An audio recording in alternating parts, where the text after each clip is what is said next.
I'm curious if you dial back the food intake during rest weeks. I love to eat and have a pretty significant appetite, especially during weeks of high TSS, and I have a hard time reining this in, mostly from habit versus actual appetite. During rest weeks, I wonder if I should make a more concerted effort to reduce portion sizes during rest or inactive weeks, or if this is no big deal. I'm really curious how you, very meticulous bunch, deal with this. Thanks very much. Love the podcast, the software, the plans, and all that you do. Thanks, Rob. So this one, we should probably start, even though Rob says that it's more about habit rather than appetite, or to reframe that, his eating habits versus hunger. But I do think that we hear, or I know that we hear very commonly from people, and I feel this too. I feel hungry during rest weeks. That happens. And in your mind, it breaks because it's like, I'm doing less work. Why do I feel hungry? Amber, do you want to kick us off with talking about that topic first? Sure. So, the short answer to your question, Rob, is it's no big deal. So, if you want to just take that and go, we're good. But to dig into this a little bit deeper, your body is recovering during recovery weeks, and recovering for your body isn't for you, it means doing less work. For your body, it kind of means doing more work because your body is having to make more mitochondria, make existing mitochondria bigger and more efficient. It's possibly rebuilding muscle tissue, even connective tissue. There's a lot that's being built and repaired and improved in your system while you are recovering. And those processes are what's happening during your rest week. So you're resting, but there's a lot going on in your body. So just because you're not pedaling or doing intervals doesn't mean that your body doesn't need fuel. So I think part of this framing comes from this idea that you have to earn your food, right? So you have to burn so many calories in order to take in so many calories. And it's important to decouple that a little bit because your body's always doing really, really important things that keep you alive. Like 24/7, whether you ride bikes or not, it's doing some really important work that requires energy. It requires energy and nutrients and all the things that you get from food. So, just because you're not riding your bike doesn't mean that your body doesn't still deserve really good nourishment. And that's no less true on a rest week than it is when you're in heavy training. So I would just encourage you to think about the fact that your body is always doing work for you. It's always doing really, really cool, amazing things. And there's that piece of it. And then I will get to the satiety part a little bit later because I think Pete's going to cover that a bit. Yeah, I think what you said is exactly right. Like the earning thing is just mind-boggling to me. I know we all feel it, but looking at the science, it doesn't make any sense at all. So I think what everybody should do is take a step back and realize that rest weeks are actually no different from training weeks from a nutritional principle standpoint. You should be eating healthy, or as healthy as you can and what you're capable of 100% of the time. And then you're going to add more specific fuel for higher intensity or higher volume weeks to kind of fill the void that you're creating with more work.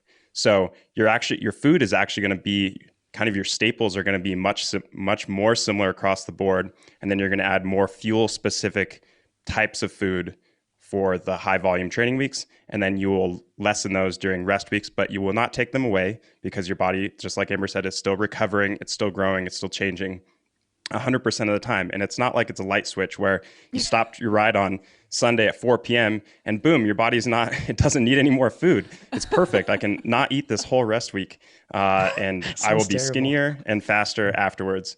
No. But I think if everybody reminds themselves that almost all your meals should be filling the nutritional value for your body, and then you're going to add more healthy foods that are more fuel specific for pre, during, and post. And if you can do that, then rest weeks are actually no different. You're just adjusting some of the sliders for fuel sources during the rest week. And so that's another one where you're not adjusting, you're adding onto your baseline when you're training, and you're not adding onto your baseline when you're recovering, because you're still getting all of the fuel you need to recover and grow as a cyclist during your rest week, which is what we want. We should have used this joke earlier, but calories are kind of like TSS, where if you get 1,000 calories from Oreos, it's way different than 1,000 calories from Brussels sprouts. And if you get if you get 100 TSS from noodling, then, or you're doing, 15-second all-out sprints with 5 minutes in between, guess which, are they the same? They are not the same. So, and I know which one I would rather have a bowl of during my recovery week. It's probably the Oreos, but I'll eat the Brussels sprouts because I know.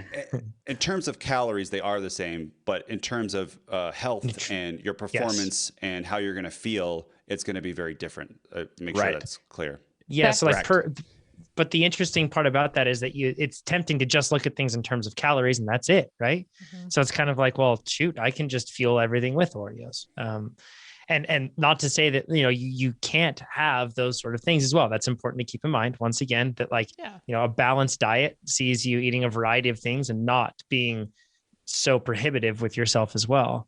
But, with rest weeks for me, I don't eat less. I used to, I tried to, I felt terrible. And then I would be bad for the rest of the build thereafter. That's just how it always seems to happen.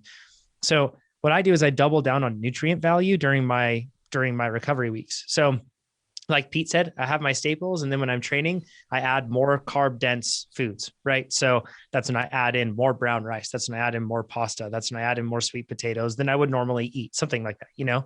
That's when I add in more of that stuff to fuel that. That's during the training time. When I'm not doing that, then I look at that as an opportunity to fill that same bowl to the same level, but instead I fill it with different vegetables. And I double down on that nutrient value. The thing is, when you eat a lot of those, particularly vegetables and that have like a ton of fiber, that sort of thing, you feel really full. Mm-hmm. And it's really helpful for me during rest weeks because I'll feel really hungry during a rest week a lot of the time because if I'm not eating high quality food, because I'll be eating less and then I'll be eating lower quality foods. And they're so tricky because when you have them, they're super satiating at first. And after that, they just leave you high and dry and feeling really hungry. So I will just double down on that nutrient value. What that ends up doing is it makes me feel really full and I'm getting a ton of nutrient quality, which my body's doing a lot of important work during a rest week. And so it gives the body what it needs to do. So the one thing I definitely try to do is I try to avoid riding a caloric balance during the recovery weeks, because that's like a big concern that we all have, right? Like I'm doing less work, therefore I need to eat less. And if you try to ride that line during that recovery week, more often than not, you'll find yourself feeling deprived or feeling pretty hungry thereafter. But if you're eating really healthy foods and like we say, whole grains, vegetables, or all that stuff, you're going to find yourself feeling pretty full really full from food that's really healthy for you. So I eat more in terms of like volume, I would say, if you're to look at it in a bowl, probably more during recovery weeks, but it's just less hyper-focused toward serving energy to do my workouts. Yeah. Go ahead, Amber. I was just going to say, I think that's an important point that people, when you think in terms of caloric balance, there's this, misconception that if you're in caloric balance, like if your calories in equal your calories out, you won't get hungry. It's not true, right? Because the satiety that you experience is related more to, are you getting the nutrition that you need, which is not always equivalent to the calories in Pete's Oreos versus Brussels sprouts example. So, you might be doing the math and thinking like, I shouldn't be hungry, but I'm still hungry. It might be because you're not taking in as nutrient dense foods. And then if you're gravitating toward nutrient dense foods, generally you will probably feel better and the satiety level will be different as well. So it's just something to keep in mind that's another misconception about calories, is it's not always correlated to satiety. I forgot what I was going to say. Oh, sorry. Oh, I know. It's not your fault. My fault. The extreme ownership. Amber's like, sorry, you forgot. I forgot again. Oh yeah, I know. If you are fueling like 100 grams per hour when you're training and you do a recovery shake, I did the math on this. Your actual other meals are almost the same. It's not that much different. You might have one more snack in there, but that's really kind of close. So if you do a recovery week, you just have those same kind of meals. And I like the idea of flexibility inside of there and not being super duper rigid because I think that is bad long term, but that's good. And I kind of want to do. I go through TikTok spurts where I make my own. And now that I am a single man in his own house, I need to make my own food all the time. And I'm trying to do as easy as possible and as healthy as possible. Should do some really quick, I don't know, if I say it, maybe I'll do it.